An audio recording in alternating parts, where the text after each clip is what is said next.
महाराष्ट्राचा दादा माणूस अनंतामध्ये विलीन. विद्याप्रतिष्ठानच्या मैदानात उपमुख्यमंत्री अजित पवारांची चिरनिद्रा. नेते कार्यकर्ते आप्तस्वकीयांच्या हुंदक्याने बारामतीत हिजली. अजित पवारांच्या अखेरच्या क्षणाचे सोबती होण्यासाठी देशाच्या कानाकोपऱ्यातल्या राजकीय दिग्गजांची रीघ. केंद्रीय गृहमंत्र्यांसह राज्याच्या मुख्यमंत्र्यांकडून दादांना अखेरचा दंडवत. अजित पवारांच्या अकाली निधनाने राष्ट्रवादी काँग्रेसमध्ये मोठी पोकळी. पत्नी सुनेत्रा पवारांनी अजित पवारांची धुरा सांभाळावी, पक्षातूनच मागणीला जोर. शरद पवारांच्या वाढदिवसाला दोन्ही राष्ट्रवादीच्या विलिनीकरणाचं अजित पवारांचं स्वप्न अधुरच राहिलं. अंकुश काकडेंचा मोठा दावा. महापालिका निवडणुकांनंतर एकत्र येण्याची इच्छा दादांनी बोलून दाखवल्याचंही वक्तव्य. अजित पवारांच्या निधनामुळे आगामी झेडपी पंचायत समिती निवडणुकांच्या वेळापत्रकात बदल. 5 ऐवजी 7 फेब्रुवारीला मतदान, तर 9 फेब्रुवारीला होणार मतमोजणी.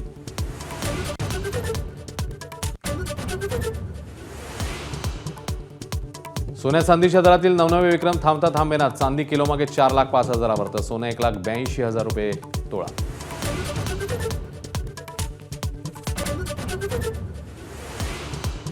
केंद्रीय आर्थिक सर्वेक्षण अहवालामध्ये राज्य सरकारच्या लाडकी बहीण योजनेवर ताशेरे. महसुली तुटीचा बोजा वाढल्याचं अहवालात निरीक्षण.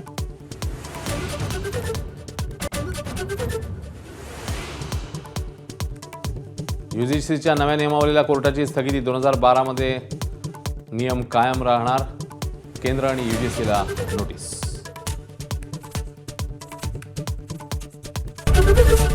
एबीपी माझा, उघडा डोळे बघा नीट.